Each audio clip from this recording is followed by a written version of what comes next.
Just waiting for it to start streaming to LinkedIn. Yep. All right, cool.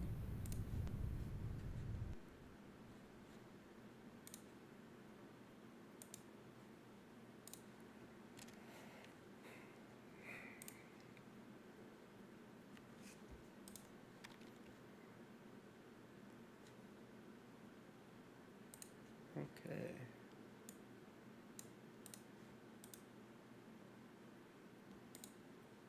All right, great. Got people already joining us over on LinkedIn. Welcome. Nice. We're going to have Blake introduce himself in just a moment, but for those of you joining, use the text chat to ask questions or share what you're working on. I'll relay that to Blake, get you some answers, advice, insight, feedback, other good stuff. Have a nice conversation with him. Blake's here for you, not to talk to me, but I'll fill in space while we wait for your questions. With that said, Blake, please introduce yourself. Yeah. So my name is Blake Baxter. My background is socioeconomic theory. Sociology really is the core of it, but was really fascinated in the way that it plays economic roles on a global scale. And then to accelerate and fast forward through kind of the different phases of life that I've been through. Um, so pre- uh, Close after graduating college, I had an ultra high net worth, high profile mentor that advised on a multitude of different elements of what their core business was, but also family office and then personal estate endeavors. From there, got into venture capital, private equity, always around emerging technologies. My passion has been around lowering barriers of entry and democratization, abundance, because I feel that access to resources, whatever that resource might be, is one of the main cruxes that's preventing advancement for a lot of people. And so, whenever there's technologies that come out, I've always been fascinated with that. And then, so with investment background, still do that and advisory stuff as well. But also a few years ago, launched an animation studio, and we're coming out of stealth right now, but we're out there around the world talking about what we're doing as it kind of turns the animation industry of what they've done the past 100 years of a very linear process and turning that into an iterative approach, nonlinear approach. And it's actually at a foundational level on the creative philosophy of where it starts from and how to get to that final product. Because not everyone is in the industry and not a lot of people know about it. Not saying that in a patronizing way, just what we've encountered. But I like to equate it to where imagine if you're an attorney and you're still being paid your $500 to $1,500 an hour, but every single time that you get a red line for a contract, you have no backspace key. There's no copy paste or anything. You have to literally retype it. It's like using a typewriter, if you will. So what we've done is that we've added. That's how kind of the animation process has always been. And with this is that we added the backspace key and we added copy and paste along the way. So we created this hyper efficient system, and through those efficiencies, it also reduces the cost, lower team count, which means that better stories can go out there and more original content, which I feel is kind of what the world is starving for when it comes to entertainment content and stuff like that. Um, so I think that's about it, right, Gary? Sounds good, man. Yeah.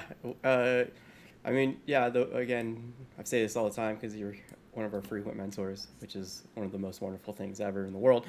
But yeah, you have an amazing background that goes into a lot of different areas that is beneficial building a career or building a business or also being an investor. So yeah, I think you did a great job summarizing and touching on what you're currently working on. We got some people that are already chiming in over on LinkedIn. So thank you again for being a part of this and asking questions.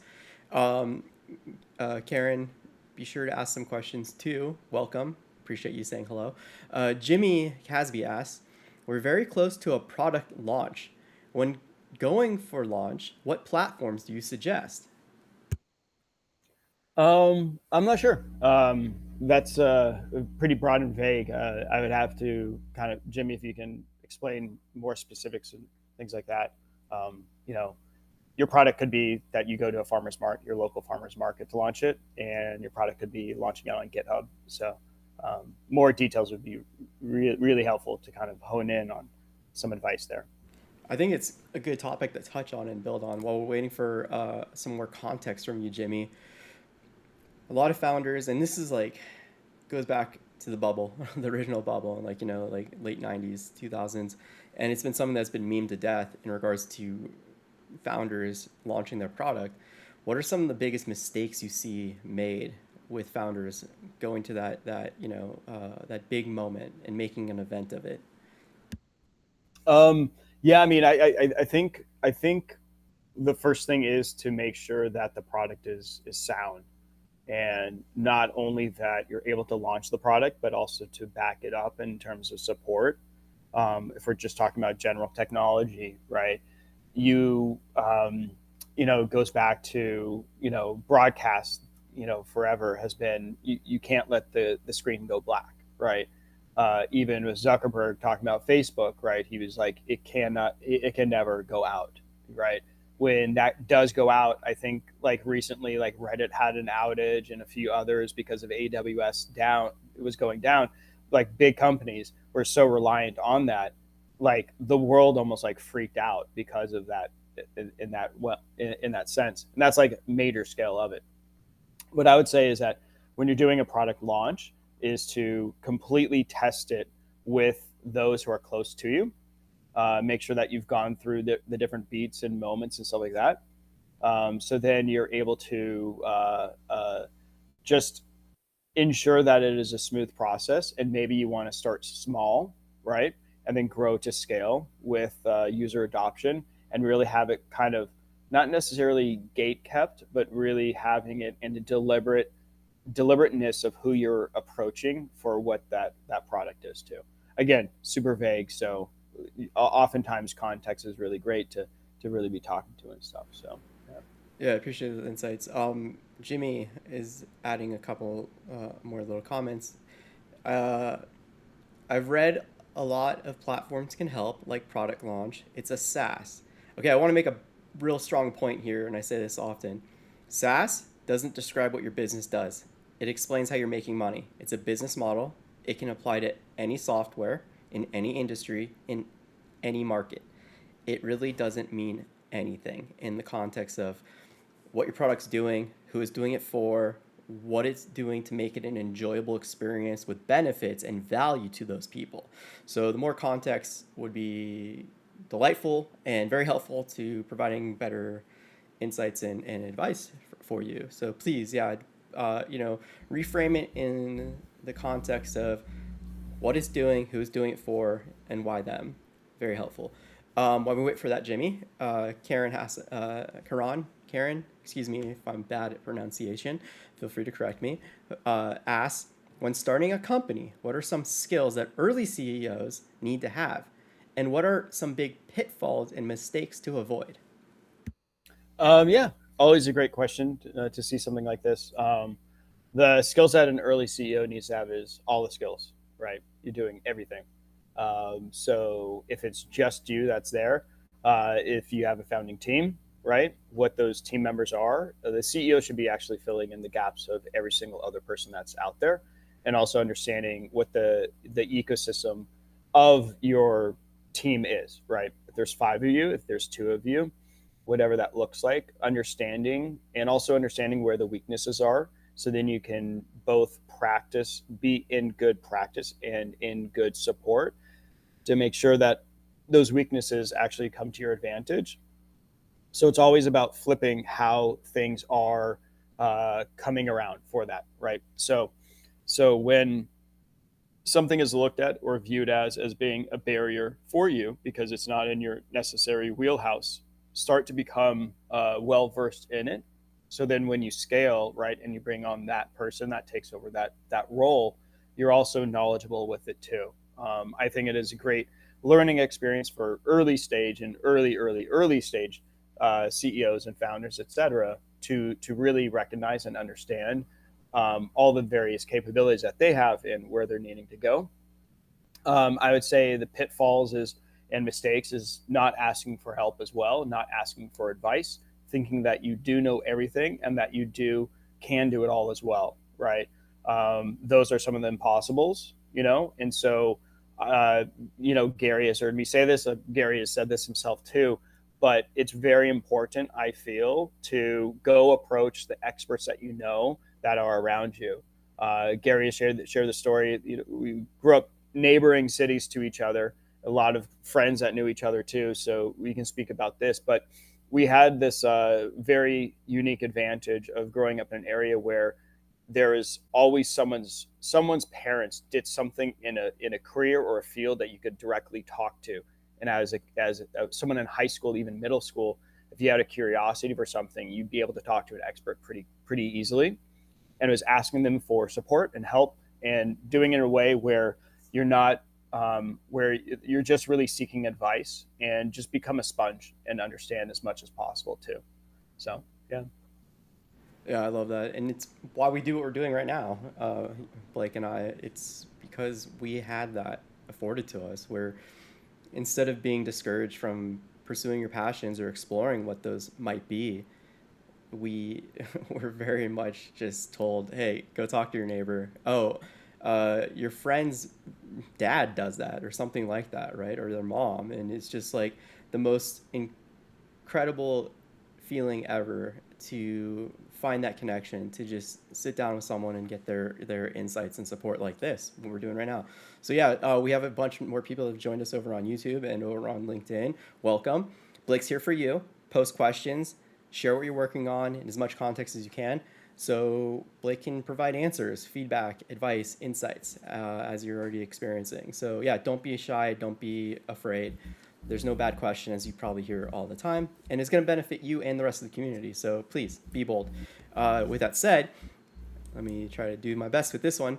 Jahadad, 1866, asks, question, how would you go about moving an idea from published research work to a startup where I, as a technical person, am not familiar with how to validate such idea in the market, specifically B2G? B2G, I'm guessing, is government. Feel free to, feel free if you want to give more context. Absolutely. So again, like, I'm assuming B2G is government, but you can share a little bit more again in the context of what you're doing, who it's for, why them, is pretty good as like a foundational starting point to provide a little bit more. But yeah, with what context you have, Blake, what would you share? Yeah, I mean, first I would say is that who are the IP holders of that published research? That's always important, right? Because tech transfer is very key when looking at, I sit on the board for my alma mater, UC Irvine. So this is something that is talked about a lot. There's a lot of tech transfer that occurs, and there's also Beal Applied Innovation Laboratory there that does amazing work in the same space, and a lot of universities have this as well, and yada yada. But with it, it's just making sure that there is all the mechanisms in terms of paperwork, et cetera, that is there for that published research, and who actually owns IP, who gets what when it turns into revenues and stuff like that. So I would say that's the first thing. And then it's also looking at what is actual actionable model for generating revenue. That is very interesting, because I mean, there's so many times where there's something that I remember talking to someone who was able to like reconfigure hardware to like 10x what the processing power is with existing units, and it was kind of like a sort of like a updating, so you're not having to throw away servers and hardware for servers, right? And so with it, but then it was also like creating that model of the revenue part of it was extremely difficult, to kind of go ahead and figure that out. So when it comes to being like, as a technical person, right, and validation of it, I would seek out someone who is very much a business person, right, that understands the landscape that you're looking to get into or where your hunch is, and don't be worried about pivoting or having to take this research and have it developed out for another industry. I can speak to one vaguely, specifically at the same time. But there was one where it was research that was coming out, and it's all it was around the focus was kind of more entertainment based and experiential immersive experiences. But then they had an advisor who was military based, and they said this is actually completely, this is ripe and fit for the military to be able to use this for deployment, rapid deployment, all these other things. So their entire business model shifted from where they thought that the bread and butter was going to be media and entertainment, to an entire government based system, right? So understanding all of that, it's really having and going after and having the conversations and basically doing your homework and validation with just the beginning of it, of conversations with people in the field that you think it is right for. Because even with the initial thinking of whatever field or industry that it's for, you could be talking to them and then they're like, no, this, there's like 10 products of this that you're going to be competing with. This is going to be really rough and difficult to do, right? But then their expertise, they say, where there's a niche for this, it's right over here instead, right? And then they're like, you know what, I actually know someone there, or you go out and seek someone in that realm too. So yeah. I'm adding a little bit more context from them right now, and we'll circle back to Jimmy in a moment. Yeah, hang on. Built and assess the feasibility of road and infrastructure monitoring technology where I've leveraged low cost tools. Yeah. So I'll read this to the Yeah. group. Jad had adds, I have built and assessed the feasibility of road and infrastructure monitoring technology where I have leveraged low-cost tools to map whole countries at 1/10 of a cost with upsides in both accuracy and speed. That's very cool. That's very cool. If you're LA based, I would actually go seek out LA Clean Tech Incubator. That's really interesting there. Go look at other incubators if you're not in the area. Also, you can always just come here, right? But seek out incubators. That's the general statement of it. That does have a direct relationship with infrastructure type projects like that. It could be the type of thing where it's not actually domestic, U.S. domestic municipalities or government agencies, et cetera, that are looking for this, but it's on a global scale.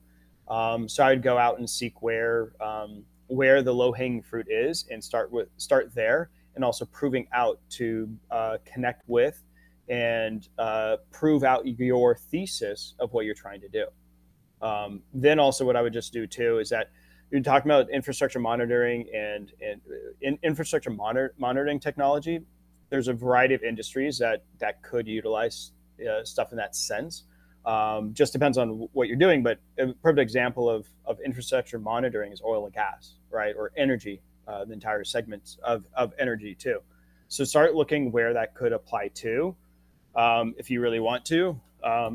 Everyone has their own feelings about AI, but ask ChatGPT.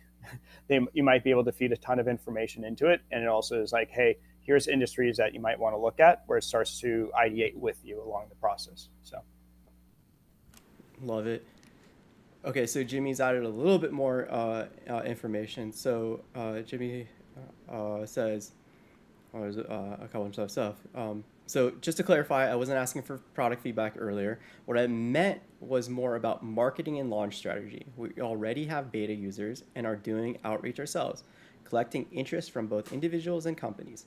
I was merely curious if there's a general playbook or platform you'd recommend for building visibility ahead of launch, something like Product Hunt or similar spaces where early SaaS products can gain traction.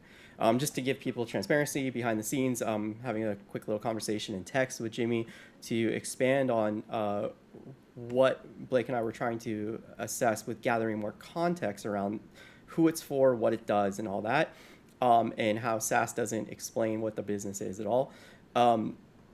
The main point, again, why calling attention to this is because it's something that a lot of founders do, is they don't know how to accurately describe their business. And this can be troublesome in any situation, whether they're talking to potential customers, co-founders, investors, or mentors to get help from. And the more effectively you communicate the easier it is to get the type of support that you need or to sell someone on what you're doing and get them to buy your product. So rethink things always in terms of the experience you're offering them through your product or service, how and why it's enjoyable for them, and thus the value that's created from that. Okay, it makes it a lot easier to communicate and connect with people, the right people. And so as that went on, Jimmy did add a very important and helpful information here. Thanks, Gary. I understand what you mean. It's basically email on autopilot. The tool connects to your inbox and helps organize, prioritize, and follow up automatically so you don't have to spend time managing messages manually. So that's very helpful. Jimmy, the next follow up question would that be is, again, who specifically you're targeting with that and why it's for them, like who your early adopters are. You added another comment, which is helpful. We're building it for teams and professionals who deal with a high volume of email and need to save time staying on top of important messages. Okay, so this is really good.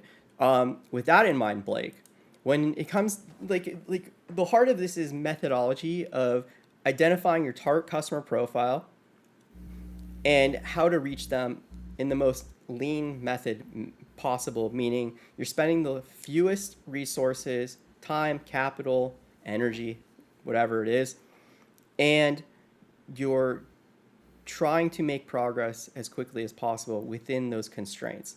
So, Blake, what would you recommend in regards to a tool like this that you're trying to connect with these people? Yeah. I mean, it's, I would always say come up with unique strategies that are actually geared towards whatever you're trying to do, right? And this is a more general statement overall, but you shouldn't actually follow the playbooks that other people have done in the past, because it's it's difficult to, like, by copying that's what worked for them at that point in time, where technology, user experiences, understanding, all these other different factors kind of weigh in. So I would say is that you identify who your target customer types are, like create an avatar of those customers, and then start to base what your product is to then go direct towards them, right? I don't think that there's a lot of people that are out there that are like, I'm going to go hunt down, um, you know, a platform that is going to be automating, email and doing it on autopilot, et cetera, et cetera. So it's like you have to, like, in a SaaS model, right? It's you have to go after and you have to start to utilize and get yourself into the scale and the size of the companies that you want to be focused on, right? So create the thesis of what your product is. And is it a small, are you trying to alleviate the massive email influx that an e-com, mom and pop, smaller Etsy style business is looking at? Or is it an Amazon store, right? Is it, a major corporation like Nike, right? Is it like HP or someone like that? So identifying all those kind of elements to it is going to be really important for then you to be able to have a target roadmap of what your marketing plan is. But I would say is that you can look at and take examples of what successes are in the past, but also bear in mind that those were successes then and don't always apply in the current marketplace. Yeah, I see this all the time. You do too. People looking for those playbooks to copy and paste, thinking that, oh, that worked for them, it's going to work for me. And what happens when you do that is you disregard so much critical context that is unique to your situation. Everyone's working with a different team, different skills, different areas of expertise, different relationships, different influence with those relationships.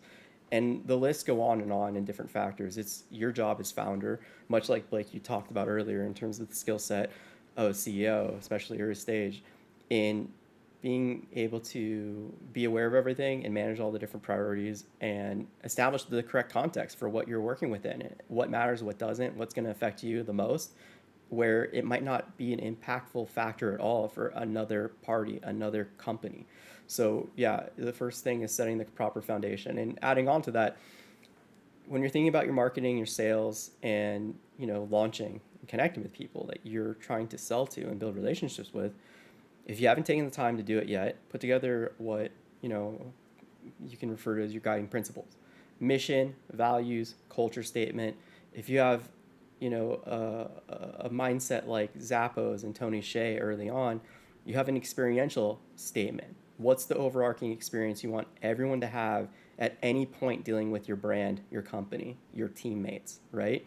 Um, these things do wonders at helping you identify more effectively who is going to align with what you're doing and be excited to learn about you and resonate with your brand, your product, your service, and the way you're doing it. Because everyone's doing it very uniquely. You have your own biases and ideas of how this should be handled.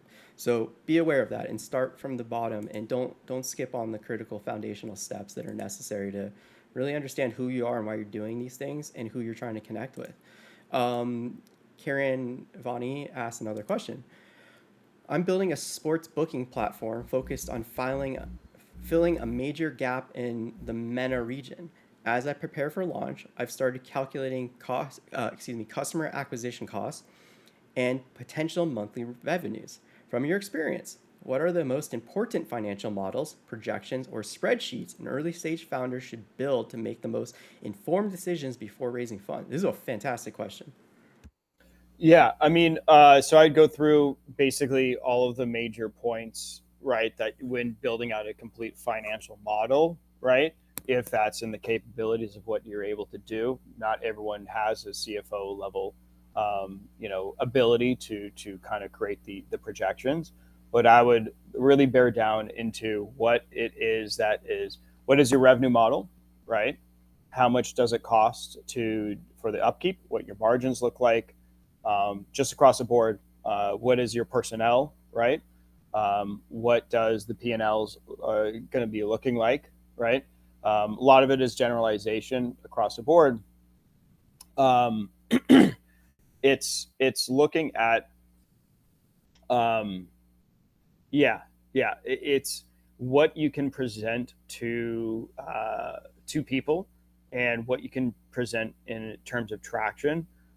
If you're building it, does it mean that you already have an MVP of it, or is it you're looking to build it with the fundraising? Um, Anymore, right? People are looking to invest in something that has traction, and what has been built to date with um, what's been built to date and where those numbers look like. I would say is that if you're able to do that, then you can also get a very specific understanding of what those projection models that we're talking about are going to actually look like. Then you're going to be able to have informed decisions and know exactly when you have a various amount of customers, when that margin spreads to being bigger because you have less of an overhead because of efficiencies and everything like that too. So it really, and also in this scale of really quickly adoption and moving of technologies, right? Is it the type of thing where some of those initial projections that maybe were, made 2 years ago, not from just today, but like, in the future from now, 2 years from now, 2 years prior, they're completely out the window because of various technologies have been able to advance, right? So it's understanding and having sort of a living financial model that you're then able to plug things in pretty accurately and correctly and being able to adjust along the way. Making sure that when you do create that model, there's no gotchas. And whenever there's a potential investor that's looking at it, they don't like point to it and say, "Hey, you kind of forgot what the marketing spend is over here, right? Did you forget, these elements?" Because that's when it's kind of like a little bit of embarrassment, and then they think that you're not capable and able to really manage and develop the company out.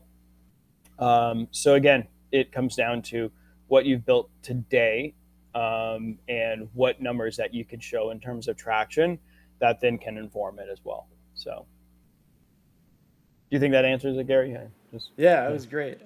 Yeah, again, everyone that's asking questions, feel free to share more information, ask follow up questions. Some of you are doing that, which is very appreciated, and hopefully, yeah, we'll get you more support. We do have new people joining us on the different platforms. So again, Blake's here for you, to support you, not to talk to me. So please post your questions, share what you're working on. We'll get answers, feedback, insight, all the other good stuff that can help you out. But yeah, Yeah, more and I will context, the say better. also the context is very important with a lot of this, right?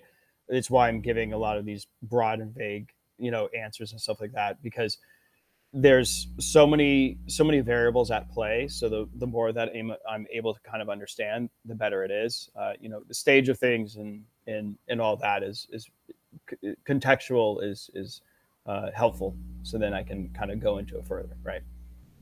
It's probably going to be pretty difficult to come up with a marketing plan on the spot for you guys, though. So Yeah, but it's good. At least, like, we're starting to help people understand the foundations to build on. And it's great because, like, what you first said initially was like it could be going to the farmer's market, just down the street and talking to people. It's completely dependent on the unique context of what you're working with. And another thing that is important that might not be real intuitive is sharing what your your limitations are, what you're struggling with.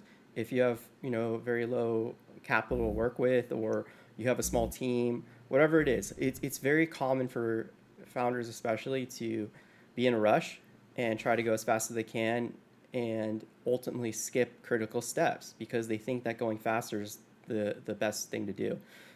Slow and steady is what I preach. So you have more control over your situation, your resources, your risk, and the expectations that you have. So don't be afraid to be a little vulnerable and share what you're really struggling with. We got a bunch of new stuff. Dr. Paxmore is in the house hanging out with us with some interesting comments and some suggestions. Dr. Paxmore comments, wouldn't that all be solved by having a better ticket submission form in regards to Jimmy's email system? Something to be aware of. And another thing that is really unique with Jimmy is you have beta users. Jimmy has beta users. Those people are your early adopters. They're the people that you should be testing with and talking to, having real deep conversations. Don't just send them a survey or simple little things like that that touch on the high level.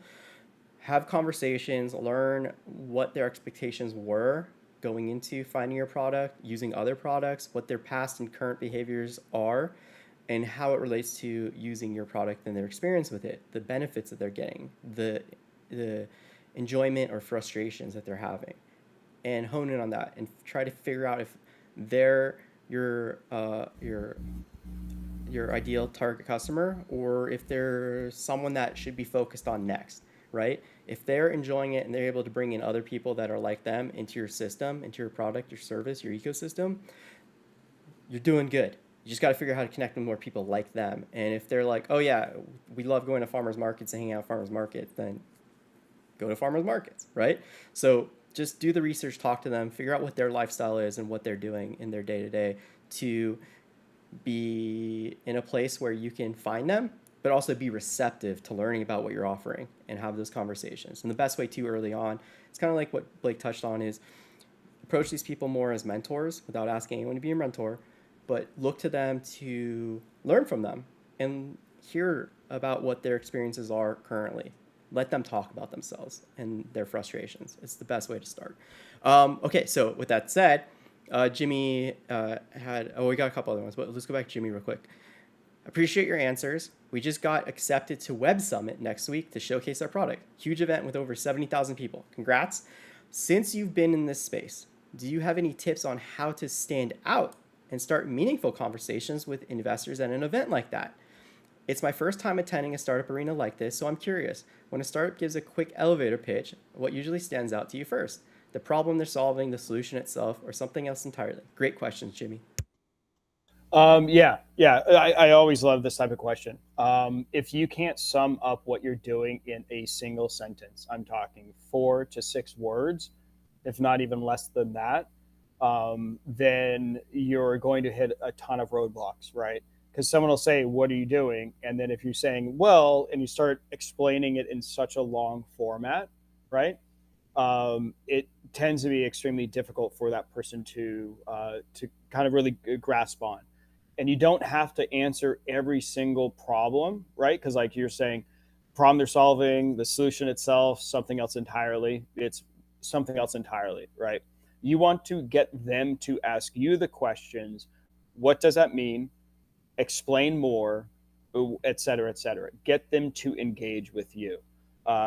Gary and I were sitting down, I guess it was 2 weeks ago, for happy hour event, and there was someone who had amazing technology. This stuff was crazy, right? I was like, let's just dive in because, like, and it wasn't insulting him by any means. He's like, hey, I'm a technologist. I don't know how to do the marketing and the sales side of it, right? And I was like, yeah, let's actually use this group right here to like bulletproof this. So then when you're explaining it, someone actually, all you have to do is say these like 3 words, right? And we started going about using that as an exercise. But Jimmy, I think that's what you should do, right?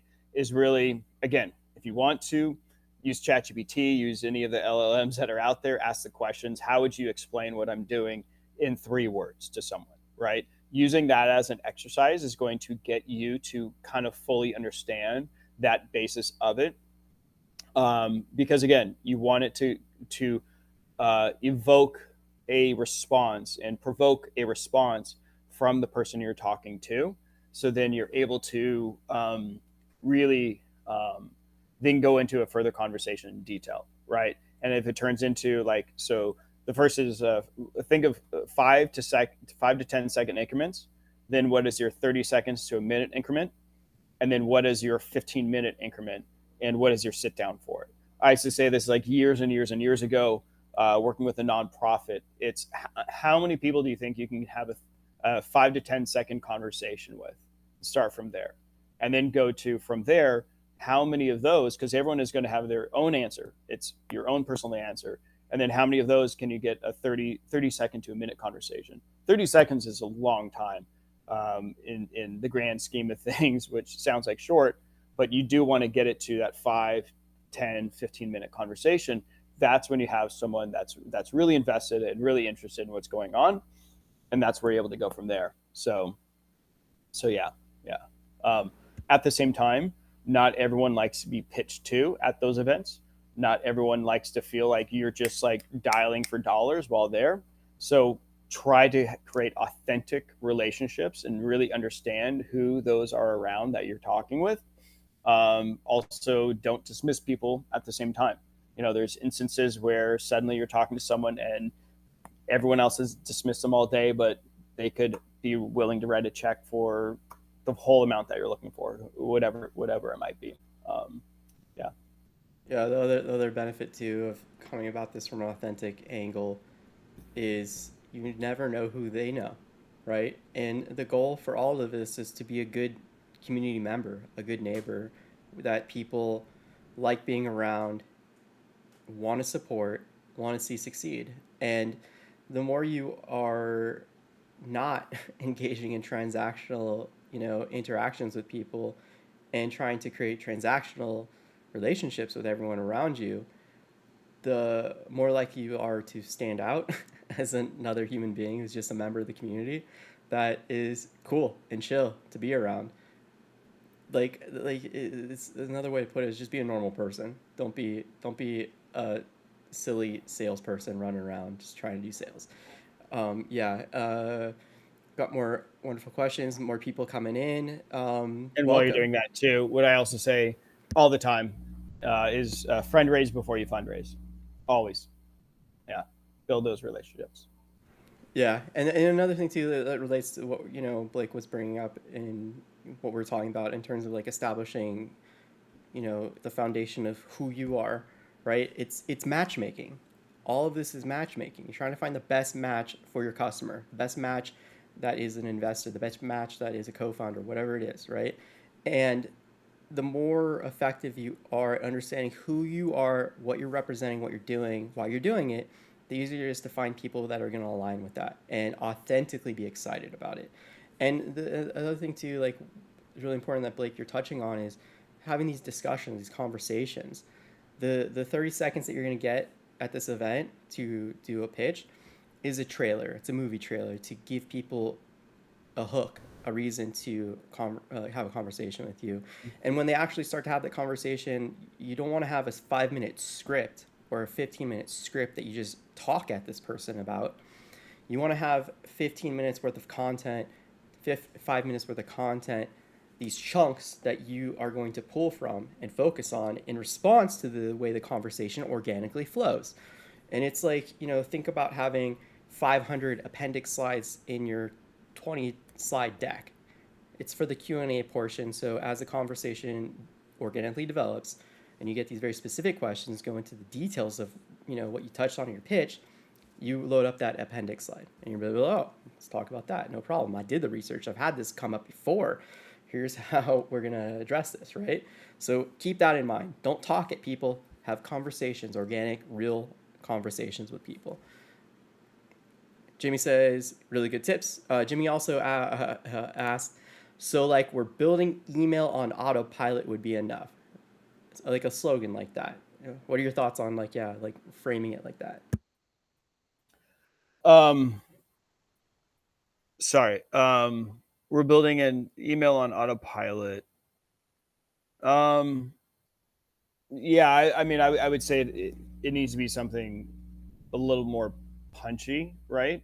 What differentiates you from the others that are out there, right? I know right now I get like emails just inbound all the time talking about automation with emails and stuff like that. Um, and also, I always judge those emails coming in because they were completely auto generated by some sort of form of AI too, and you can tell. And then I dismiss them. So it's like whatever your strength is and why yours is so much more compelling than others.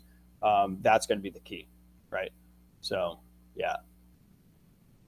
I love that. Very helpful. Okay, let's jump over to Nathaniel Hunter asks, I'm trying to conduct market research related to a fintech idea. We have what we believe to be a patentable approach to financial behavior modification. We want to validate that users will enjoy the product, but our channels of communicating with our potential consumers are currently non promotional forums. How would we be, or how would we being to approach target users in a marketable factor? So, okay, so I guess the Yeah. question is, yeah, Yeah. how to approach those people? Um, yeah. How to approach target users in a marketable sector. Um, yeah, I mean, it's you're going to have to essentially generate some sort of list and sort of like MVP user base, right? Whether they're signing up through some form of promotion that you're doing for it for early stages with it. Um, yeah, this comes down to like one of those things that I was saying before. Like this is a full on marketing plan that I, we're not going to be able to solve like right now in a few seconds, right? I would say that this is the type of thing where you really have to think of your approach in terms of a way that then is able to connect with where your target users are, right? Because if you're also looking for validation, the validation is also going to lead to who your customers are in the long term as well. So if there's an arena that's out there, right? You're talking about fintech. So if there's people where it's yes, thank you, go Dodgers. Um, and so if you're thinking about it to have the validation to it, approach people who have access and reach into the network that you're thinking about targeting. So then you're able to have um, so then you're able to have that feedback loop with them, and yeah, go friend raise out there with those types of, let's call them influencers in that space, and start to get that validation you're looking for. But this is coming down to like a full marketing approach at one point in time. So yeah. Yeah, yeah. Um, Again, like you can lean on the earlier kind of discussion, the methodology to begin with as well that we touched on. But yeah, I mean the main thing is absolutely trying to assess what your limitations or restrictions are and find alternative pathways. And something might come up that's uh, or that hasn't come up is strategic partners, right? Like what kind of like strategic partners can you find in the community that are involved in the daily lives or the workflow or regulations or something related to where your product would fit in, so they can connect you. They can, work with you. There's different options out there that might be really, really helpful to kind of, skirt through different barriers of entry that you would have otherwise. And yeah, we're getting lots of Dodger love over here on Start Motto. We're doing the event. So yeah, go Dodgers, go Yoshi. Incredible series and playoff run. And yeah, the whole playoffs was incredible. I don't like baseball, but I found myself loving baseball. We got a follow up question that's related to that last one from where'd it go? Where did it go? From yeah, Jad. How do you deal with industry that lacks a way of conducting market research, i.e., regulated markets such as fintech, etc.? Say that again. I was distracted by the bobblehead question. So, which one are we on? Yeah, Yeah. we're up here at Jad Hadid. How do you deal with industry that lacks a way of conducting market research, i.e., regulated markets such as fintech? So I'm trying to actually find it. Where is this now? Oh, at the bottom. Okay. How do you deal with It's the one at the bottom, right? I might have posted. I might have posted it twice. Yeah, in Star Motto. Yeah, Okay. I posted it twice. Yeah. How do you deal with industry that lacks way of conducting market research? Regular, yeah. Um, yeah, I guess when you're dealing with fringe markets that are unregulated, I guess, or not as regulated, or they're extremely regulated to the point where you're having to deal with stuff. Yeah, I mean, that's a very, very difficult one. I would say consult with your attorney to understand what the legal frameworks are because I'm not one.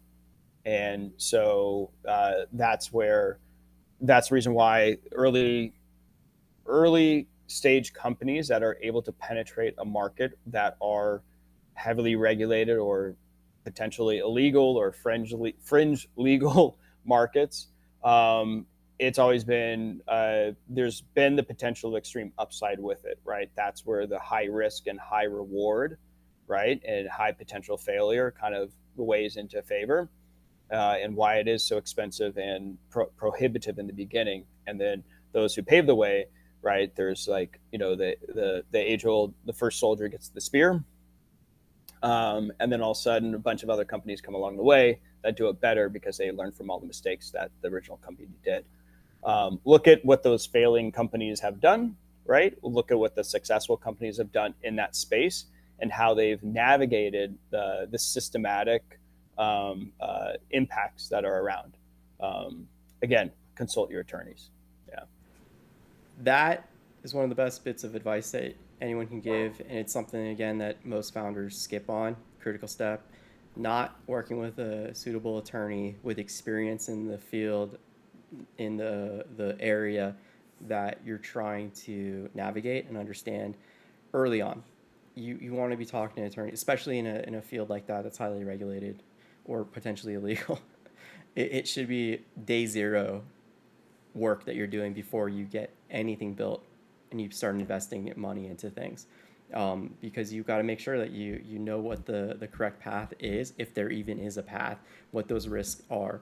And if you're working with an attorney who has experience with it, then they're more likely to already have navigated this with another client or someone else, so it's going to be helpful and all those other things. But yeah, don't think that you're going to save $1,000 here, and that's going to make your business successful if you're saving $1,000 right now. If you invest $1,000 now, you're going to save yourself going to jail a year down the line, or some other material consequence that is something that you may not ever recover from. So yeah, don't skip on talking to the proper attorneys. Okay, so going back to over here on Start Motto, we got a question from Sue Dongre. Like to hear your Like to hear your opinions on agentic AI developer meant for companies. Is it viable? Are there any IP issues that may prevent its use with LLMs? Talk to an attorney about that specifically. I'm not here to discuss IP issues or even have the ability to be an authority on IP issues because I'm not an attorney. Um, yeah. I got a follow up question related though. From putting on the investor hat, how would an investor look at a project like that and see potential red flags or concerns? Yeah, I mean, because of the level of where AI stands in terms of, you know, again, viability with IP issues. If something is, too risky to like go down that pathway with, it's going to be just a waste of time. So you should have those answers already figured out ahead of time before you talk to any sort of person with money. So then they're saying, well, like, yeah, what about the IP issues here? Yeah, what about this and this and this? If you can't come forward and you don't have a response for it, you're going to be a bad situation. That investor would probably not want to talk to you further. Or Yeah, again, yeah, very yeah. good. Very good insights. Karen Vonnie asks, that was an amazing response. Thank you. You're very welcome. I'm glad it was helpful. To give more context, I've built the prototype, which is complete, and courts have loved it and want it. Biggest obstacle for launch is integrating the payment tech for splitting payments, our commission, and the courts. Plugging something like Stripe isn't as readily feasible in the country I'm launching in due to their fees being in a much stronger currency. And when we launch, our major focus would be on marketing as courts need players. Thus, the need for raising capital. How best to convince someone to invest in a product that is built but not yet launched? Ah, Yeah. Um, you just have to use validation numbers and stuff like that. Doesn't have to necessarily be launched, but you need a target user basis where even if there is no sort of payment or you're just accepting it and you're keeping the lights on, right? The servers, whatever it needs on the back end for it. That's the best way to go. This also sounds like if you're not launched yet, you need to do more like a friends and family, where they're believing in you for execution, and it's an understanding that, hey, I need 50K to get to the next 6 months for market validation, et cetera, et cetera. Whatever that number is, that's what you need to go after. But it sounds like that's kind of that realm. I always put it out like this: is that you need to be able to prove that you don't always need the money. It also comes down to what you can do with very little, if not anything, because then you're able to say that nothing is going to stop you when you do run out of money. If you do raise money, if that does happen, etc., how are you going to react? And if you just have to stop, then an investor is going to see that as a potential red flag. They're going to want to see, what have you done with nothing, next to nothing, and gotten through the challenges, obstacles, walls, and barriers too. this is also where going slow and steady benefits you because, again, you're managing that risk, you're managing what the timelines are, the deadlines, and all these different expectations that you have for yourself, with your team, and then externally. You have more control, is the number one thing. So when you have more control like that and you're taking fewer risks, it gives you more opportunity to figure out all, again, these fundamentals, these foundational elements that you're building your business on. And if you have very limited resources, you're in a country that is very exploited and very difficult to do these things in, you want to demonstrate what you're capable of, like Blake was saying. And often that is going to rely on friends and family and the extension of that. It doesn't need to be them giving you money. Again, it could be partnerships, it could be support in other areas. Maybe one of your friends or family knows someone who owns one of these courts, right? And they can make that introduction and get that court using it. And you can put together another sort of payment system that's not using online, payment, where you're just invoicing them. You're sending them a paper invoice that says, "Hey, because you're using my service, you're paying me once a month at this rate," and they give you cash money, right? You go pick it up, you get a check, or they wire it in whatever financial system your country actually uses that isn't beholden to Stripe charging you crazy rates, right? So it's really important to, again, establish the correct context for your business, your situation, and then identify what you have control over, what you don't have control over, and figure out how to navigate throughout that. So, yeah, don't feel like you need to be in a rush. You need to do this in the next 6 months. if you're again in control, you know what your expenses are, you know what your expenditures are and all that. Don't overextend yourself where you're in a point where you're generating debt needlessly, right? So just take a financial accounting course is what I'm trying to say. But yeah, we're coming up on time, so we got a couple more questions. This has been wonderful, really active group. So thank you so much for that, everyone. Um, Jimmy has a great. Oh, we'll John will get your questions as the final ones because they're real fun, like good questions. But Jimmy asks, "What's your best tip for surviving founder fatigue? Full time job by day, startup by night. Currently running on caffeine and hope." Yeah, I mean, that's what I would say is that to make sure that you do take the time and mental break, and really focus on what matters the most, right? The age old cliche, right, is, more food on the plate, something is going to fall off, right? And so with it, it's just ensuring that you do take that moment and the time away, right? The breather, if that's 5 minutes, if that's 2 hours, if that's 2 days, making sure that you have the capacity and the space to be able to do that because you fully charged is going to be able to do a lot more than someone who's running on empty. Um, whether that is, figure out whatever your outlet is.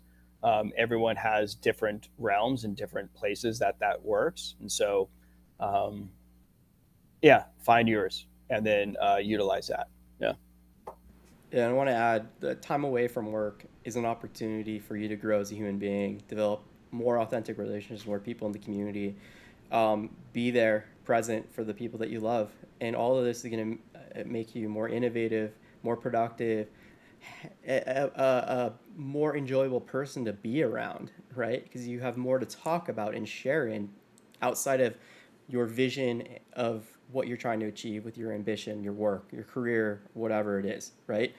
And all those people that you're meeting are new opportunities to extend your network and your relationships, your influence around people who can rally around you and help you achieve these goals in a way that doesn't feel like they're happening or they're at the mercy of a very obsessed person that is only ranting at them every day about what they're trying to accomplish, right? So And very, to very good. answer some of the other questions, I would say Fernando Valenzuela is one, and the Magic Johnson, him in a Dodgers basketball uniform with a oversized baseball as a basketball. But in the collection, yeah, then there's some outside. I don't know, 20, 30. So, yeah, 20 or 30 or so. They're pretty I, fun. I love it. Our friend Brandon, he's got a great little LA Kings shrine going with bobbleheads. So good. He'd be really excited about that too. So yeah, John Mosley Hanson or John Walter Mosley Hannon over here on Sarmata asked, yeah, about Blake's sweet bobbleheads behind him and his favorites and why. And also, he had a nice question about where were you yesterday between the hours of 10ish till noon. Where were you, Blake? Were you Same place there? I am right now. Same place I am right now on Zoom calls. Unfortunately, don't worry. Next time they win the pennant, is that what it's called? Again, I'm not a baseball person, Yeah, and they I, I, yeah. I couldn't get out of it. It was funny. Like friends that had like actually got hotels in downtown on the path, right, or had an extra ticket. They're like, "Hey, you coming?" I'm like, "I literally cannot get out of this." So yeah, yeah. Unfortunate, but don't worry. It seems that the Dodgers have a dynasty in the works, and there may be more opportunities to participate. And who knows? Maybe by the time I'll be a diehard Dodgers fan as a Kings fan, and I'll have to go and participate too. But yeah, this is awesome. Okay, yeah, we're coming up on time, so I want to thank everyone for asking these wonderful questions, having great dialogue, and making use of Blake being here as a mentor. Blake, do you have any final thoughts, announcements you want to share? Anything you want to drop? Yeah, I think overall, the gist of it is, approaching people that can very accurately and talk about what you are doing in a more specific basis, right? Also understanding that you're going to get a lot of opinions along the way, and as all the opinions happen, is that you as the founder, you as the CEO, the COO, the CTO, etc., needs to make the most use that information to make the most informed decisions for the betterment of your company. Sometimes you won't even know what that might be, and then the opportunity presents itself, and then you're able to take that and really put what your company is doing out there in terms of marketplace, in terms of public speaking, in terms of just the overall approach. Again, talking very vague here, but what it comes down to is that understanding the environment and the ecosystem that you are operating in, and understanding that is not linear, it's not flat, it is always going to be very dynamic, and then how to be nimble and dynamic along the way with that too. So yeah. I And love it. good Great. again, Yeah, we got lots I'd of good apologize ones. to many of my Blue Jays Toronto Canadian friends over the past few days, but I think it was an amazing series. It was unexpected, the win at the end. It literally came down to inches, and I think it was the best baseball seen in quite some time. So it was just spectacular. So yeah. Yeah, our buddy Brandon was saying that this is like watching a movie unfold every night. Each game of the series was incredible. Like it's one of those things, where nonfiction stranger than fiction type of thing. Yep. It's just like, whoa, Exactly. it's incredible. So yeah, Yeah. I'm glad, and yeah, sorry Blue Jay fans, Toronto. Yeah, especially with the Leafs too being a burden, but hopefully the Raptors come through this year for you. Yeah, so yeah, thank you again, everyone. Blake, you're amazing. Thank you for being such a wonderful mentor in the community. And yeah, hopefully everyone got some support and feels good about what they're working on. And yeah, a little bit less anxious about it. So thank you again, everyone. Have a fantastic rest of the week. And yeah, we'll be in touch. I'll be doing this more. Blake will be back. Take care, everyone. Thank you. Bye. Go Dodgers. Thanks, everyone.